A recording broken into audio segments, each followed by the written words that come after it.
brother, there's an endless road to rediscover. Salut tout le monde, j'espère que vous allez bien. Je vous retrouve aujourd'hui pour une vidéo mon carnet livresque. Ça fait un moment que je n'en ai pas fait, je m'en excuse vraiment. Je crois que ça fait depuis le début du mois d'août. Et j'ai un certain nombre de livres à vous présenter. Je vais aller succinctement sur les avis des livres pour pas que la vidéo soit trop longue.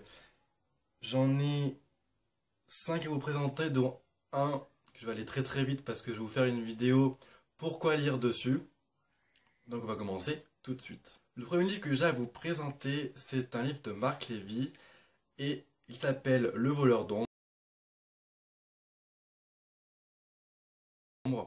C'est un livre que j'ai écouté, donc c'est un livre audio. Première expérience pour moi et ça s'est vraiment très bien passé. J'ai adoré écouter la voix de Marc Lévy puisque c'est lui qui narre le récit. Il a une voix très prenante et il met bien l'intonation. Ça fait qu'on est pris par les sentiments, pris par les émotions. J'ai parfois eu des frissons et j'ai même eu la larme aux yeux, si c'est pour vous dire. En ce qui concerne l'histoire, je ne me rappelle plus vraiment des noms des personnages puisque ça fait un moment que je l'ai fini. Mais c'est une histoire tout en douceur, tout en finesse, qui porte des valeurs essentielles telles que la famille, telles que le futur qu'on peut avoir, qu'on peut projeter sur soi-même. Et le côté fantastique apporte une petite touche en plus sur l'histoire. Et voilà, ça finit bien le roman. C'est très émouvant, très en finesse comme je l'ai déjà dit. Et c'est un Marc Lévy que je vous recommande fortement, que ce soit à l'écrit ou à l'oral. Parce que pour commencer avec ce livre, je pense que c'est une bonne idée. Ensuite, j'ai lu un livre en anglais et il s'agit bien sûr de Two Boys Kissing de David Levitan. Un livre que j'ai adoré lire. Voilà, c'est un livre très accessible en VO, donc je ne peux que vous le recommander. C'est une histoire empreinte d'un réalisme fou. L'auteur décrit des scènes avec ces jeunes garçons tellement bien, c'est tellement bien décrit, tellement bien imaginé, qu'on croirait que les scènes se déroulent sous nos yeux et c'est ce que j'ai beaucoup aimé. On sent vraiment l'émotion, on sent que c'est écrit avec de la subtilité. Voilà, je ne sais pas comment cet auteur arrive à retranscrire tellement de choses dans cette histoire que ça en devient un peu perturbant. Voilà, on va suivre plusieurs garçons dont certains sont en couple, il y en a un qui est seul. Et c'est une histoire vraiment très touchante, notamment par les stéréotypes qu'ont les personnes par rapport aux personnes homosexuelles. Et j'ai trouvé que ce livre est porteur de messages vraiment forts. C'est un livre qu'il faut lire absolument. La fin est vraiment géniale. La dernière phrase de la fin m'a scotché. D'ailleurs, si vous allez lire ma chronique, n'hésitez pas parce qu'elle sera beaucoup plus détaillée. Mais je ne peux que vous recommander ce livre qui va au-delà des attentes qu'on peut en avoir. Et je pense que vous ne serez pas du tout déçus. Ensuite, dans un registre un petit peu plus frais et divertissant, j'ai lu le tome 2 de Geek Girl de Holly Smale, donc publié aux éditions Nathan, qui est sorti le 28 août si je ne me trompe pas. Je crois que c'est ça, mais bon. Ma mémoire flanche quelquefois, on m'appelle Poisson Rouge, donc c'est pas pour rien. Donc un tome 2 dans la veine du tome 1. J'ai un tout petit peu moins aimé ce tome 2, mais ça reste quand même une très bonne lecture. J'ai adoré retrouver Harriet, j'ai adoré retrouver les autres personnages, l'univers geek chic qu'on peut entreapercevoir dans le premier tome et dans ce second tome aussi. J'ai été surpris par certains moments. J'ai vraiment été touché par Harriet et par ce qu'elle ressentait, par sa psychologie. C'est un personnage vraiment bien fouillé, vraiment bien travaillé. Je m'identifie un petit peu à elle par je vais arriver à parler aujourd'hui, par son côté geek et qui connaît un petit peu tout sur tout.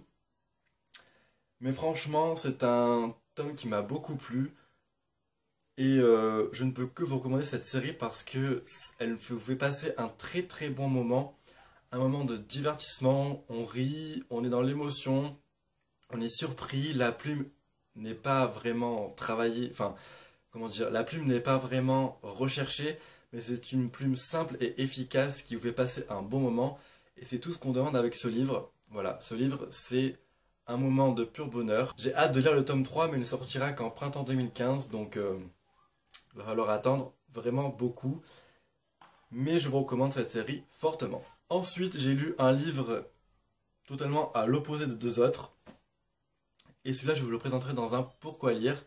Donc, il s'agit de Jamais 200 toits de Jojo Moyes, qui paraîtra le 24 octobre 2014.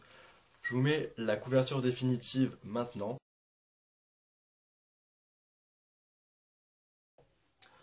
Soit dit en passant, la couverture définitive est vraiment moche, exécrable. Je préférais la couverture, enfin la première couverture avec un fond blanc.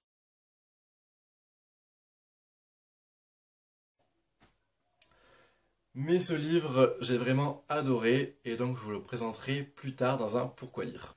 Et enfin, ma dernière lecture passée, il s'agit de La fille qui ne croyait pas au miracle de Wendy Wonder, donc publié aux éditions Hachette Collection Black Moon et qui sortira en poche le 24 septembre prochain, donc dans un jour, voilà, puisqu'on est le 23 septembre. Je vous mets la couverture poche maintenant.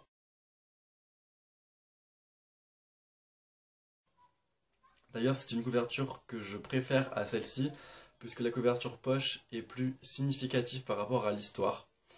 Cependant, ce livre, on me l'a vendu comme le Nos étoiles contraires des éditions Hachette, et j'ai été fortement déçu. Voilà.